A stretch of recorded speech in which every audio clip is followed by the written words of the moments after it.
She sent her packing to a cheap motel, only to find out the next morning she owned the entire hotel. The lobby of the Sterling Heights Hotel in Santa Monica was alive with activity. It was a Friday night, and every corner buzzed with the energy of weary travelers checking in, bellhops maneuvering luggage carts, and the soft hum of conversations bouncing off the polished marble floors. This was no ordinary hotel. Its grandeur was unmistakable. Towering palm trees framed the entrance, and a chandelier that cost more than most homes glimmered in the center of the ceiling. Behind the front desk stood Rachel, mid-30s, confident but visibly worn down from the day's relentless pace.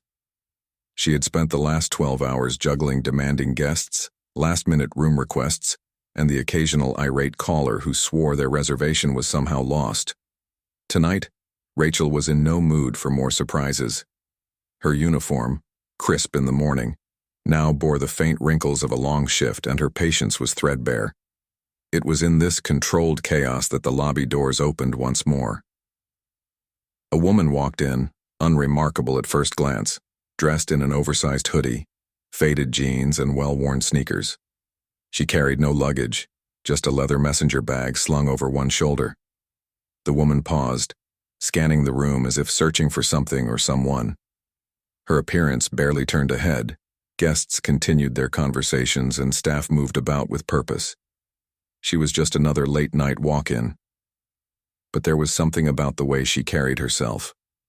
Her casual stance didn't match the nervous energy of most last-minute guests. She exuded a calm assurance, as if the bustling world around her was merely background noise.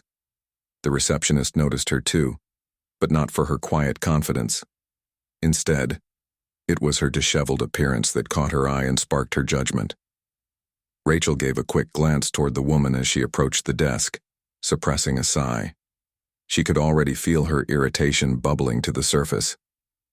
In her experience, late-night walk-ins were usually a hassle, either someone trying to haggle for a better rate or an exhausted traveler who wouldn't take no for an answer.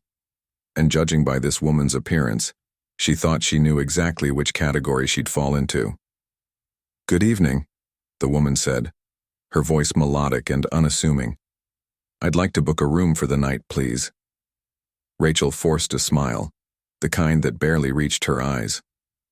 "Unfortunately, we're fully booked tonight," she replied, her tone brisk but polite enough to remain professional. She tapped at her keyboard, pretending to confirm what she already knew. The woman didn't react immediately. Instead, she tilted her head slightly, studying Rachel with a mild curiosity that made her shift uncomfortably. "Fully booked?" she asked, her voice even. "Not a single room available?"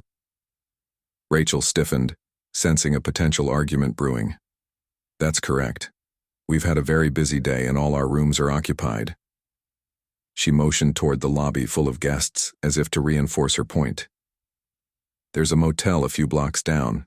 They might have availability." Her words hung in the air, and for a moment she thought she saw a flicker of amusement cross the woman's face, but it was gone as quickly as it came, replaced by a faint smile that didn't quite reach her eyes. She leaned slightly on the counter, meeting Rachel's gaze. "No cancellations? No options at all?" she asked, her tone carrying no trace of frustration, only curiosity. Rachel felt her irritation flare. Why couldn't she just take her answer and leave? "Ma'am, I don't think this is the right place for you," she said, her voice slipping into a more condescending tone. "Like I said, there's a motel nearby. They'll probably have something that fits your situation." Her eyes flicked over the hoodie and jeans, the implication clear. This wasn't the place for someone like her.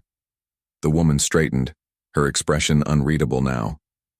For a moment, Rachel thought she might argue, but she simply nodded and stepped back from the counter. "Thank you for your time," she said evenly, turning to leave.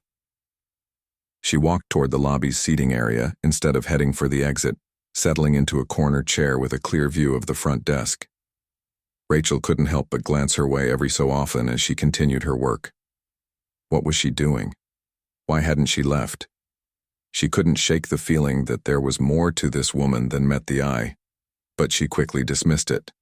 Her job was demanding enough without worrying about random guests who didn't belong here. Still, something about the way she sat there quietly observing made her uneasy. But she brushed it off. After all, what could she possibly do? As the minutes dragged on, Rachel tried to shake off the strange sensation of being watched. The woman hadn't moved from her corner seat, her eyes occasionally scanning the lobby but often landing back on her. Rachel told herself it didn't matter. She was just some random person who didn't take no for an answer.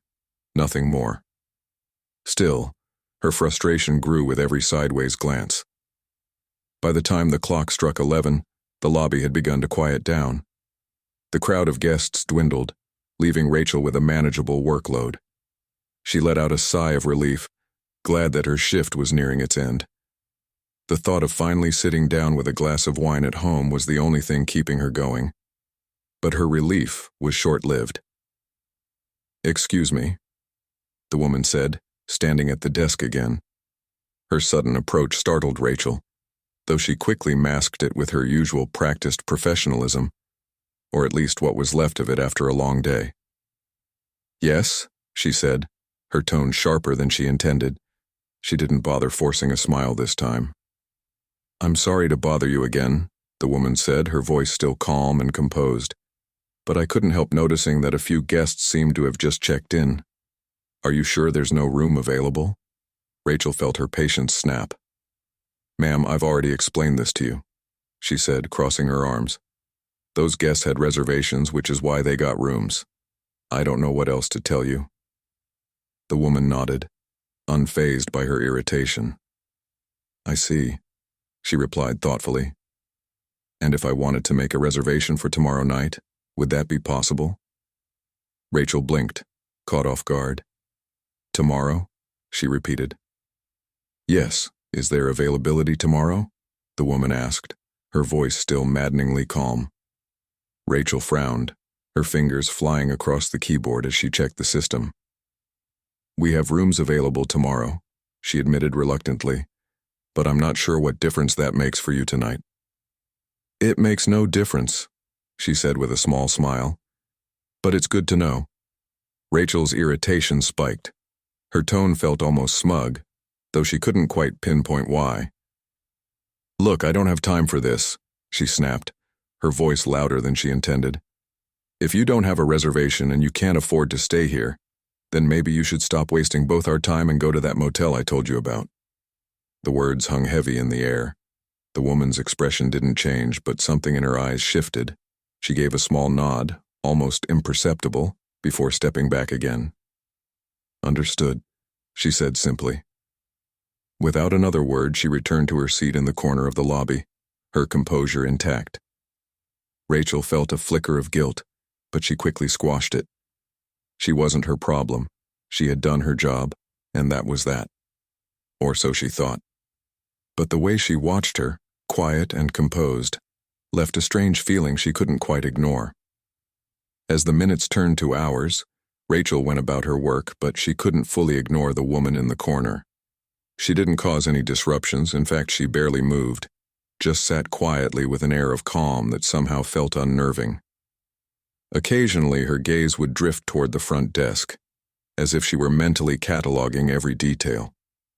At one point, Rachel noticed the woman quietly humming to herself, her fingers tapping a gentle rhythm on her messenger bag. The melody seemed familiar, but Rachel couldn't quite place it. She watched as the woman helped a young bellhop who was struggling with a luggage cart, showing him how to better balance the load with a kind smile and patient instruction. When midnight rolled around, the woman finally stood up, slinging her leather bag over her shoulder. Rachel felt a wave of relief. Maybe now she would leave, and she could stop feeling like she was under a microscope. "Thank you for your hospitality," the woman said, her voice low but melodic. Rachel barely looked up from her computer, muttering a distracted, "Have a good night," as she walked toward the exit. But just before she stepped through the revolving doors, she paused, turning back. She gave one last glance around the lobby, at the pristine floors, the glowing chandelier, the staff bustling quietly behind the scenes. Her eyes settled on Rachel one last time. Then with a faint, almost knowing smile, she left. The next morning, the Sterling Heights hotel staff gathered in the conference room for an unscheduled team meeting. Rachel yawned as she walked in, still groggy from her late shift. Meetings like these usually meant updates about policies or reminders to upsell services. Nothing exciting. She slumped into a chair near the back, scrolling through her phone until the manager arrived. The room filled quickly, and an unusual buzz of energy rippled through the staff. There was talk of a special announcement, though no one seemed to know what it was. Rachel glanced around, noticing that even the senior staff looked unusually alert. Something was definitely different. The door opened, and the general manager, Mr. Calloway, walked in.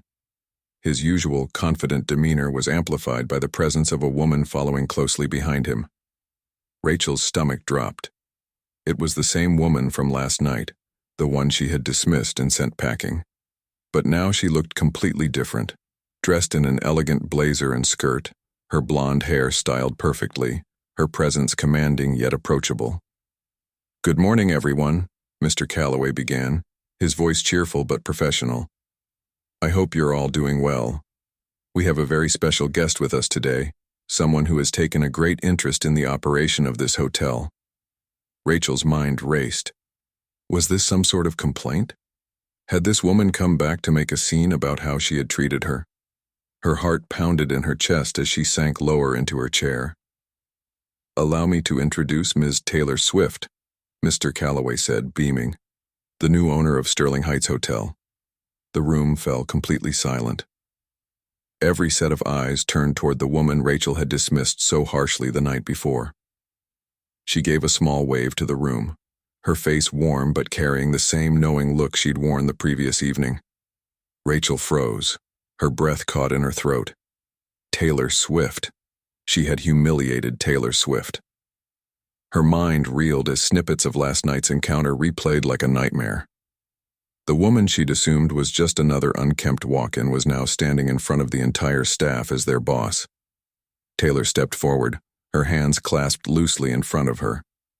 "I've always believed that the true heart of any business is its people," she began, her voice warm and thoughtful. "That's why I like to see things for myself, without any filters or special treatment. Last night, I had the chance to observe how this hotel operates, from the incredible teamwork of the bellhops to the patience of the concierge staff. I saw a lot to admire." She paused, letting her words settle over the room. Then her gaze shifted to Rachel. She felt a flush creep up her neck as Taylor addressed her directly. "But I also saw moments that reminded me why attention to detail and kindness matter so much in the hospitality industry." Rachel's stomach turned. She didn't say her name, didn't single her out explicitly, but the weight of her words was unmistakable. The room was silent, the tension thick enough to cut with a knife. And yet, as Taylor continued, it became clear that she wasn't here to humiliate anyone, but to deliver a message that would resonate deeply. Her words carried the same thoughtful consideration she was known for in her music. A desire to connect, to understand, to make things better. As the meeting concluded and staff began filing out, Rachel remained frozen in her seat. Just as she worked up the courage to stand, she felt a presence beside her. Looking up, she saw Taylor, her expression kind but direct. "Rachel, isn't it?" she asked, her voice gentle but clear. "Yes, Ms. Swift," she managed, her voice barely above a whisper. Taylor regarded her for a moment, then smiled. A genuine, almost reassuring smile. "I know yesterday was a long day for you," she said. "It's not easy to be at the front lines when things get busy. But remember, every interaction counts. People notice how they're treated, even when you think no one's watching." Rachel nodded quickly, unable to find the right words. I understand," she stammered. "And I'm so sorry about—" Taylor held up a hand, cutting her off gently. "No need to apologize. Just learn from it. That's all I ask." With that, she gave Rachel a small nod and walked away, leaving her alone with her thoughts. Over the next few weeks, Rachel made a conscious effort to approach her job differently. She greeted every guest with a genuine smile, even when she was tired. She took the time to listen instead of rushing to conclusions.